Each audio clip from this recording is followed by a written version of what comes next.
ضروری ہوتا ہے. اگر امام کی اقتداء کی نیت نہیں کرے گا تو اس کی اکیلے نماز شروع ہو جائے گی. تو امام کی اقتداء کی نیت کرنا ضروری ہوتا ہے. تو آج کی جیسے ابھی آپ نے مغرب پڑھی تو آج کی مغرب پیچھے اس امام کے. پھر ایک اور چیز ہوتی ہے کہ اب نماز کا پتہ نہیں ہے امام کون سی نماز پڑھ رہا ہے اور مجھے اس میں شامل ہونا ہے. جیسے یہ مسئلہ درپیش ہوتا ہے جب رمضان کا مہینہ ہوتا ہے. اب پتہ نہیں ہے امام صاحب فرض پڑھ رہے ہیں یا تراویح شروع ہو گئی ہے. اپنے علاقے کا تو پتہ ہے اتنے بجے عشاء ہے تو اب یہ 8:30 عشاء ہے تو ابھی تو 9:45 ہو رہے ہیں تو یہ فرض تو نہیں پڑھ رہے ہوں گے. تو وقت سے بھی اندازہ لگا لیتے ہیں. لیکن کسی اور مقام پر گئے وہاں نماز کے ٹائمنگ کچھ اور ہیں اور آپ فیصلہ نہیں کر پا رہے کہ یہ عشاء پڑھ رہے ہیں یا تراویح پڑھ رہے ہیں تو میں کون سی نیت کروں. تو اگر اس نے مکس نیت کی کہ بھئی فرض ہے تو فرض اور تراویح ہے تو تراویح، تو پہلی بات تو یہ ہے کہ تراویح تو ہوگی ہی نہیں کیونکہ تراویح کا وقت تو عشاء کے فرض پڑھنے کے بعد شروع ہوتا ہے. تو اگر آپ نے عشاء کے فرض پڑھے ہی نہیں ہیں تو وہ تراویح ہوگی ہی نہیں. تو اس میں اگر اس طرح کی یہ رمضان میں صورتحال وہ بھی اس صورت میں نادر ہے، کم پیش آتی ہے. لیکن بہرحال چلو اگر درپیش ہو تو اس میں آپ صرف فرض کی نیت کریں کہ میں عشاء کے فرض کی نیت کرتا ہوں پیچھے اس امام کے، آج کی عشاء کی نیت کرتا ہوں پیچھے اس امام کے. اب اگر امام عشاء پڑھ رہا ہے تو عشاء کے فرض ہو گئے اور اگر امام تراویح پڑھ رہا ہے تو وہ نفل بن جائیں گے اور پھر وہ اپنی عشاء کی نماز علیحدہ سے پڑھ سکتا ہے. یہ قلیل درپیش ہوتا ہے لیکن بہرحال ایک مسئلہ تھا تو میں نے اس کو ذکر کر دیا.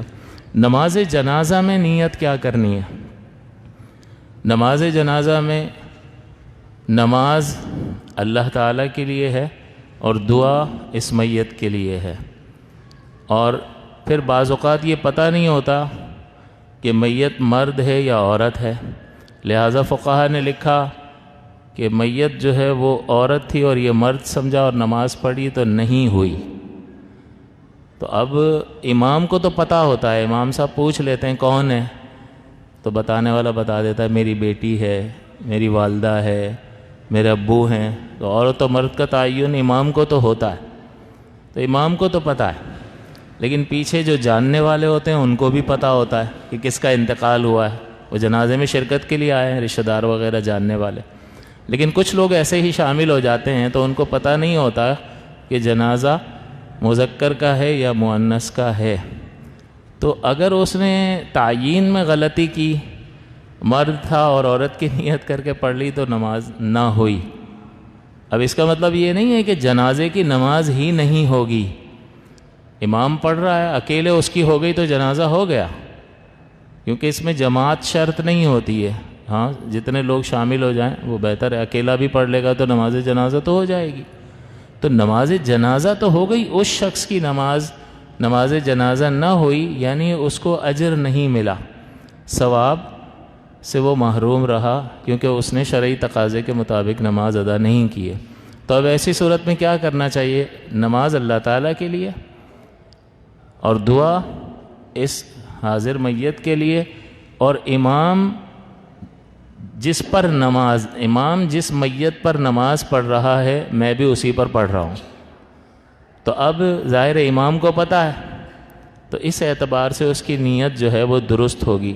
یہی وجہ ہے کہ فقہا نے یہ بھی لکھا کہ اگر کوئی شخص نماز میں یہ نیت کرتا ہے کہ جو امام کی نماز ہے وہی میری ہے، اللہ اکبر، تو اس کی اقتداء صحیح ہے. تو اسی لیے یہاں پر بھی وہ یہ نیت کر لے کہ جس میت پر امام نماز پڑھ رہا ہے نا میں بھی اسی پہ پڑھ رہا ہوں.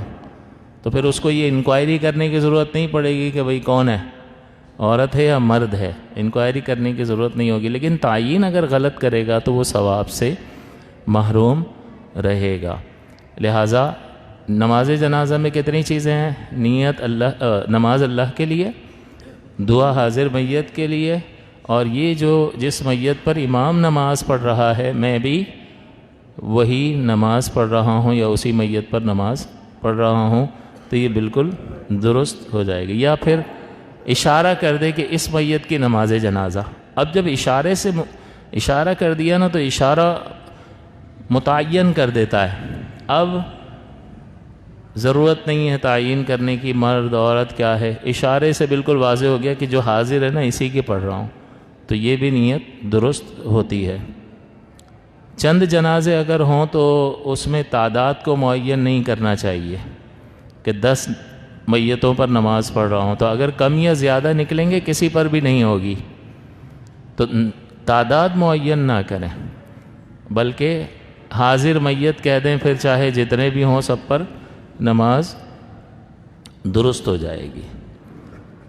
آخری بات جو نیت سے متعلق ہے، بلکہ 2-3 اور چیزیں بھی ہیں، کہ جب آپ کو بتایا کہ جب آپ فرض کی نیت کرتے ہیں تو اس میں آپ کو نماز کو معین کرنا ضروری ہوتا ہے اور دن بھی معین کرنا ضروری ہوتا ہے۔ تو فرض ہیں، آپ کو سنت کی تفصیل بھی بتائی تھی۔ نفل میں مطلق نماز کی نیت کریں گے، نماز پڑھتا ہوں، تو وہ نفل ہی ہوگی۔ واجب میں واجب کی نیت کرنا ضروری ہوتا ہے، لہٰذا واجب بھی کہنا ضروری ہوتا ہے، یعنی واجب دل میں، نیت دل کے ارادے کو کہتے ہیں، اور آپ دل میں یہ لائیں گے کہ یہ نماز واجب ہے۔ جیسے نماز عید آپ پڑھ رہے ہیں تو نماز عید الفطر واجب، آپ نے سنا ہوگا کہ جب نماز عید کا طریقہ بتا رہے ہوتے ہیں تو وہ اس لفظ کو خاص طور پہ ذکر کرتے ہیں کہ نیت سماعت فرما لیں، نیت کرتا ہوں نماز عید 2 رکعت نماز عید الفطر واجب۔ واجب کیوں کہتے ہیں؟ اس لیے کہ اس میں واجب کو معین کرنا فقہا نے لازم اور ضروری لکھا۔ اسی طرح عید الاضحیٰ کی نماز بھی ہے، اسی طرح سے جب طواف کرنے کے بعد آپ واجب الطواف نماز پڑھتے ہیں اس میں بھی نیت کرنا ضروری ہے۔ اسی طرح سے جب آپ نے نفل نماز شروع کر دی اور نفل نماز شروع کرنے کے بعد کسی وجہ سے آپ کو نماز توڑنی پڑ گئی، تو چونکہ کوئی شخص جب عبادت کو شروع کر دیتا ہے تو پھر پہلے اگرچہ وہ اس پر لازم نہ ہو، شریعت مطالبہ نہ کر رہی ہو، اس نے نفل شروع کر دیے، تو پہلے شریعت اس کو لازم نہیں کر رہی تھی کہ نفل پڑھو، لیکن جب اس نے شروع کر دیے تو اب اللہ تعالیٰ نے فرمایا لا تبطلوا اعمالکم، اپنے اعمال کو باطل نہ کرو، تو اب یہ اس کو توڑ نہیں سکتا، اب اس کو اس نفل کو مکمل کرنا ہوگا۔ لیکن کسی وجہ سے اگر اس نے توڑ دیا تو یہ شروع کرنے کی وجہ سے یہ نفل اس پر واجب ہو گئے، لہٰذا اگر توڑنا پڑ گئی تو اس نفل کی قضا اس کو کرنی ہوگی اور یہ واجب ہے، تو جب اس کی بھی نیت کرے گا تب بھی واجب کا تصور ذہن میں لے کر آئے گا۔ سال بھر میں ایک بار ہی ہوتی ہے اور طواف وغیرہ، لیکن اس میں واجب کا تصور ذہن میں لانا ضروری ہے۔ جیسے یہاں آپ فرض میں معین کرتے ہیں، لہٰذا وہاں پر واجب میں معین کریں گے۔ وطر میں ذہن میں ہوتا ہی ہے کہ یہ نماز واجب ہے، لہٰذا واجب کو نیت میں لانا ضروری نہیں ہے، فقط وطر پڑھتا ہوں یہ نیت کافی ہوتی ہے۔ ایک چیز جو ہم لازم اور ضروری کرتے ہیں کہ منہ میرا کعبہ شریف کی طرف، یہ نیت کا حصہ نہیں ہے، یہ لازم اور ضروری نہیں ہے۔ آپ کا رخ قبلے کی طرف ہونا ضروری ہے، آپ کا یہ کہنا ضروری نہیں ہے کہ منہ میرا کعبے کی طرف، تو آپ اس طرف منہ کر لو اور کہو منہ میرا کعبے کی طرف، کہنے کا کیا کچھ بھی نہیں ہے۔ تو اب جب آپ اس طرف ہو تو ہو، چاہے کہو یا نہ کہو، یہ علیحدہ سے شرط ہے کہ آپ کا رخ قبلے کی طرف ہونا چاہیے۔ باقی آپ زبان سے یہ جو کلمات ادا کرتے ہیں کوئی لازم اور ضروری نہیں ہے کہ منہ میرا کعبہ شریف کی طرف، یہ ضروری نہیں ہے۔ ایک اور نیت سے متعلق مسئلہ کہ نماز جاری ہے اور نماز توڑنے کا ارادہ کیا کہ توڑ دیتا ہوں، تو کیا اس سے نماز پہ کوئی فرق پڑے گا یا نہیں پڑے گا؟ تو دیکھیں، نماز ٹوٹے گی کوئی ایسا فعل کرنے پر جو نماز کے خلاف ہو، اور وہ کیا ہے؟ چلنا شروع کر دینا، بات چیت شروع کر دینا۔ تو نماز کے منافی کوئی عمل کرے گا تو نماز ٹوٹے گی، اور ایسے ہی کھڑا رہے گا فقط دل میں ارادہ کیا کہ نماز توڑ دیتا ہوں، تو فقط دل میں ارادہ کرنا اس سے نماز نہیں ٹوٹے گی، یہ نماز ہی میں ہے۔ تو جب دل میں کوئی شخص ارادہ کرتا ہے تو اس سے نماز پہ کوئی فرق نہیں پڑتا، تاوقت یہ کہ کوئی ایسا عمل نہ کرے کہ جس سے نماز ٹوٹ جاتی ہو۔ تو ایسا عمل کرے گا تو ٹوٹے گی، فقط دل کے ارادے سے نماز نہیں ٹوٹتی ہے۔ یہ جو ضروری مسائل تھے وہ میں نے آپ کی خدمت میں ذکر کر دیے۔ اب تکبیر تحریمہ جو فرض ہے کہ اپنے رب کا ذکر کر اور نماز پڑھ، اللہ تعالیٰ نے فرمایا وَذَكَرَ اسْمَ رَبِّهِ فَصَلَّى وَذَكَرَ اسْمَ رَبِّهِ فَصَلَّى، اپنے رب کا ذکر کر اور پھر نماز پڑھ۔ تو یہ پہلے ذکر، تو ذکر سے مطلب یہ ہے کہ تکبیر کہے گا وہ، تکبیر، اور اس کو تحریمہ، تکبیر تحریمہ جو ابتدائی تکبیر ہوتی ہے اس کو تکبیر تحریمہ کہتے ہیں، یعنی ہر چیز کو حرام کر دیتی ہے، کھانا پینا منع ہو جاتا ہے، بات چیت کرنا منع ہو جاتا ہے، چلنا پھرنا منع ہو جاتا ہے، تو بہت ساری چیزوں کو یہ حرام کر دیتی ہے۔ اب صرف خالق کی طرف متوجہ، صرف خالق کی طرف۔ لیکن ہمارا حال جدا گانا ہے کہ یہ جسم تو آ جاتا ہے لیکن خیال میں اس کا تصور ویسا نہیں ہوتا جیسے تھوڑی دیر پہلے اپنے کاموں میں دل لگا کے بالکل لگن کے ساتھ مشغول تھا، ایسی مشغولیت چاہیے۔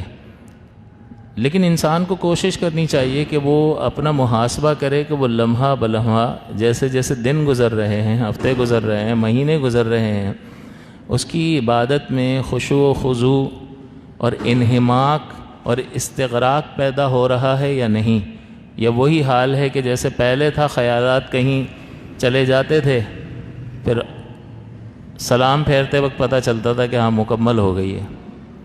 اس سے نماز کے بعد پوچھ لو کہ بھئی کون سی صورتیں تلاوت کی ہیں، تو مجال ہے کہ بتا سکے کہ میں نے یہ 4 رکعتی نماز پڑھی ہے، اس میں یہ صورت پڑھی ہے۔ تو یہ حال ہے۔ تو یہ صرف باڈی نہیں، صرف گنتی پوری کرنے کے لیے نہیں بلایا، بلکہ انہماک اور استغراق۔ اور اس کا یہ بھی آپ اس سے بھی اندازہ اس کا لگا سکتے ہیں کہ نماز کے بہت ساری شرائط، بہت سارے فرائض جو بھی ہیں، اس کے اگر انسان اس پر قدرت نہیں رکھتا تو شریعت رعایت دیتی ہے، چھوٹ دے دیتی ہے کہ بھئی اگر تم قبلے کی سمت میں نہیں معلوم تو تحری کر لو، پھر غلط سمت میں بھی پڑھ لو گے تو نماز ہو جائے گی، تمہاری طہارت باقی نہیں رہتی ہے تو تم امتحان لے لو، معذور شرعی ہو، تمہارا وضو نہیں ٹوٹے گا، ایسے ہی پڑھ لو۔ کتنی رعایتیں، کھڑے نہیں ہو سکتے بیٹھ کر پڑھ لو، بیٹھ کر نہیں پڑھ سکتے لیٹ کر پڑھ لو، اشارے سے پڑھ لو۔ یہ ساری جو باڈی لینگویج ہے اس میں انسان کی قدرت اور طاقت کے مطابق جو ہے اس پر حکم نافذ ہوتا ہے، اور جہاں اس کی قدرت اور استطاعت کم ہو جاتی ہے شریعت جو ہے اسے رعایت دیتی ہے اور آسانی فراہم کرتی ہے کہ جیسے تم کر سکتے ہو کر لو۔ لیکن کسی بھی چیز پر جب قادر نہیں ہوتا ہے، بے ہوش ہو جاتا ہے اور اشارے سے بھی پڑھنے پر اسے قدرت نہیں ہوتی ہے، تب قلم اٹھتا ہے اور اس پر نماز اس وقت کی معاف ہوتی ہے۔ لیکن کبھی یہ نہیں کہا کہ اللہ کی طرف دھیان ہو یا نہ ہو کوئی بات نہیں، کبھی ایسا سنا نہیں۔ 5 نمازیں اللہ تعالیٰ نے جو مقرر کی ہیں یہ مخلوق سے توجہ ہٹا کر خالق کی طرف متوجہ ہونے کے لیے ہیں۔ تو ہم باڈی ہمارا جسم آ جاتا ہے، لیکن اس مؤثر حقیقی کی طرف خالصتاً انہماک کے ساتھ توجہ نہیں ہوتی ہے۔ اور اس کا سبب کیا ہے؟ کیوں ایسا ہوتا ہے؟ اس کا سبب یہ ہے کہ ہم نے اسباب پہ نظر رکھی ہوئی ہے۔ سبب مجھے فائدہ پہنچائے گا، یہ چیز کروں گا یہ فائدہ ہو جائے گا، یہ چیز کروں گا فلاں نقصان سے بچ جاؤں گا۔ اس کا بڑا یقین اس کو حاصل ہوتا ہے، لہٰذا اس میں بڑا دل لگتا ہے، اس کی طرف دل مائل ہوتا ہے، اور اسے حاصل کرنے کے لیے انسان بڑی توجہ کے ساتھ، بڑی کوشش کے ساتھ، اپنے آپ پر پابندیاں لگاتے ہوئے بھی اس کے ساتھ وابستہ رہتا ہے۔ لیکن وہ یہ نہیں سوچتا کہ یہ ساری کائنات کا نظام بنا کر اس کائنات کے نظام میں اثر کرنے والی ذات اقدس ہمارے اللہ کی ہے۔ اس کے ارادے اور اس کی قدرت کے بغیر کائنات میں ایک ذرہ بھی ادھر سے ادھر نہیں ہو رہا۔ اور یہ جو اسباب کی طرف ہماری نگاہ ہوتی ہے کہ یوں کروں گا تو یوں ہو جائے گا، یہ سبب میں تاثیر اس خالق حقیقی نے پیدا کی ہے، اور اس ہی کے ارادے اور اختیار اور اس ہی کی قدرت سے یہ سارے اسباب اثر کر رہے ہوتے ہیں، لیکن ہماری توجہ صرف سبب کی طرف ہوتی ہے، اور ہم اپنا تعلق اس سبب ہی سے جوڑتے ہیں، مسبب الاسباب کی طرف ہماری توجہ نہیں ہوتی ہے۔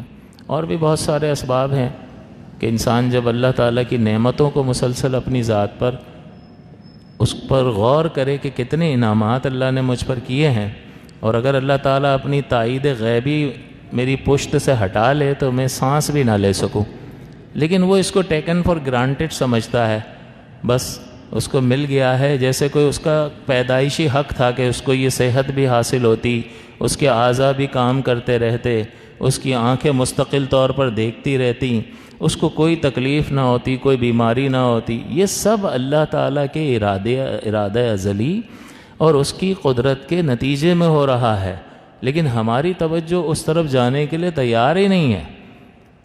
میری صحت اس لیے اچھی ہے کہ میں ورزش کرتا ہوں، ایکسرسائز کرتا ہوں، احتیاط کرتا ہوں۔ آپ کچھ بھی نہیں کرتے، آپ کچھ بھی نہیں ہو، مؤثر وہی ذات اقدس ہے۔ تو جب تک اس ذات اقدس کے مؤثر ہونے کا تصور ہمارے رگ و پے میں گردش نہیں کرے گا، تب تک سبب کی طرف پہلے دھیان جائے گا اور مسبب الاسباب کی طرف آخر میں چلا جائے تو چلا جائے۔ یہی وجہ ہے کہ دعا مانگنے میں حالتیں لوگوں کی دیکھو، فوراً بھاگیں گے، دوڑیں لگ جائیں گی، دعا بھی انہماک کے ساتھ اس کی طرف متوجہ ہو کے مانگتے ہی نہیں ہیں۔ ہاں کسی سے قرض لینا ہو تو ایسا گڑ گڑائیں گے کہ لیٹ جائیں گے اس کے آگے، یہ دے گا، یہ کیا دے گا؟ یہ دے گا تب بھی اسی وقت دے گا کہ وہ مؤثر حقیقی اس کے دل میں ڈال دے گا، تو تیری توجہ اس طرف نہیں جاتی ہے۔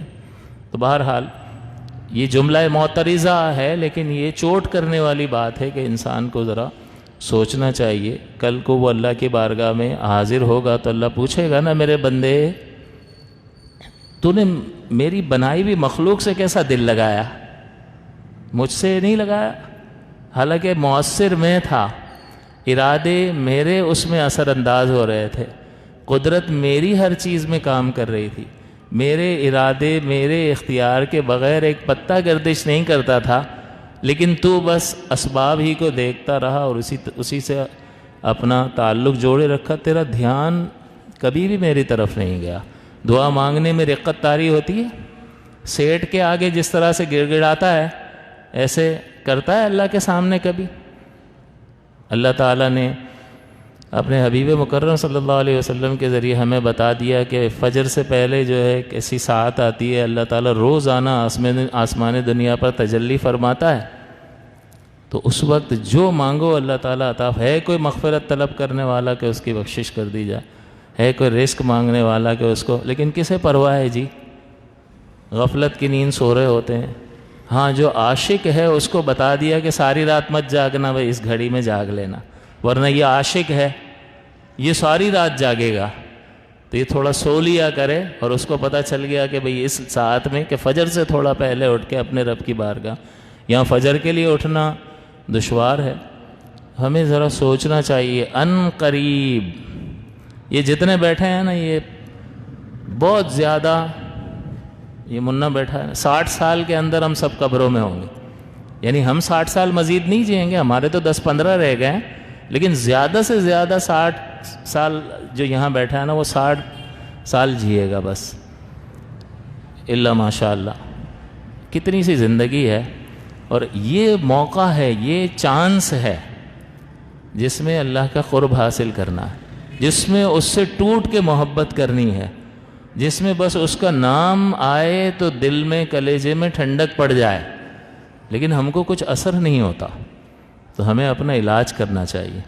بہرحال چلیں، تو یہ نیت سے متعلق اس پہ غور کرنے کی ضرورت ہے کہ میں ترقی کر رہا ہوں، میری عبادات میں خشوع و خضوع ٹھہراؤ پیدا ہو رہا ہے، میں جب نماز پڑھتا ہوں تو میں یہ سوچتا ہوں میں کس کی بارگاہ میں کھڑا ہوں، وہ کتنے جلال والا ہے اور کریم و رحیم بھی ہے۔ دونوں چیزوں کا تصور، تو جلال کا تصور ہو تو بالکل ٹھہراؤ، اور مجال ہے کہ ادھر ادھر خیال چلا جائے، اس لیے کہ جو ظاہر کو دیکھ رہا ہے اس میں ظاہر بنا سنوار لیں گے، اچھے کپڑے پہن لیں گے، بن سنور کر آ جائیں گے، لیکن جو باطن کو بھی دیکھ رہا ہے اس کے سامنے دل بھی سنبھالنا پڑے گا۔ تو اس لیے اللہ تعالیٰ کی صفات کمال پر جب انسان کی نگاہ ہوتی ہے تو وہ اپنے وجود کو بیلنس کر لیتا ہے۔ اللہ تعالیٰ ہم سب کو عمل کی توفیق عطا فرمائے انشاءاللہ۔ تکبیر تحریمہ سے جو متعلق مسائل ہیں وہ ہم اگلے درس میں ذکر کریں گے۔ اللہ تعالیٰ ہماری حاضری قبول فرمائے اور ہمیں خشوع اور خضوع کے ساتھ اپنی عبادات کرنے کی توفیق عطا فرمائے۔ اللہم صلی علی سیدنا و مولانا محمد معدن الجود والکرم وآلہ وصحبہ وسلم۔ اللہم ربنا تقبل منا انک انت السمیع العلیم وتب علینا یا مولانا انک انت التواب الرحیم۔ یا ارحم الراحمین، ہماری حاضری اپنی بارگاہ ناز میں قبول و منظور فرما۔ علم دین سیکھنے کے صدقے کریم و رحیم ہماری بخشش و مغفرت فرما۔ یا ارحم الراحمین، ہماری نادانیوں ہماری خطاؤں سے درگزر فرما۔ تو نے حق فرمایا وما قدر اللہ حق قدرہ، کہ ان لوگوں نے اللہ کی قدر نہیں کی جیسا کہ اس کی قدر کرنے کا حق تھا۔ یا ارحم الراحمین، ہم تجھ سے معافی کے طلبگار ہیں، ہماری نادانیوں ہماری کوتاہیوں سے درگزر فرما، ہماری گرفت نہ فرما۔ اے کریم و رحیم، ہمیں اپنی جناب میں اس حال میں حاضر کر کہ تیرے فضل سے ہمارے نامہ اعمال سے ہماری ساری خطائیں دور ہو چکی ہوں۔ اے کریم و رحیم، اپنے پیارے حبیب مکرم صلی اللہ علیہ وسلم کے صدقے و طفیل ہماری خطاؤں کو حسنات سے تبدیل فرما، ہماری حتمی بخشش اور مغفرت فرما۔ یا ارحم الراحمین، ہمارے بیماروں کو صحت و تندرستی عافیت عطا فرما، ہم سب کو عزت اور وقار والی زندگی عطا فرما، ہمیں ہمیشہ ہر اعتبار سے اپنا محتاج رکھ، مخلوق کی محتاجی سے ہم سب کو محفوظ فرما۔ یا ارحم الراحمین، ہمارے ایمان کی حفاظت فرما، ہماری نسلوں کے ایمان کی حفاظت فرما۔ یا ارحم الراحمین، ہم سب کا خاتمہ بالخیر فرما۔ یا اللہ، ہم سب کا انجام بہتر فرما دے۔ ببرکت ان اللہ وملائکتہ یصلون علی النبی یا ایہا الذین آمنوا صلوا علیہ وسلموا تسلیما۔ اللہم صلی علی سیدنا ومولانا محمد معدن الجود والکرم وآلہ وصحبہ وسلم۔ سبحان ربک رب العزت عما یصفون وسلام علی المرسلین والحمد للہ رب العالمین برحمتک یا ارحم الراحمین۔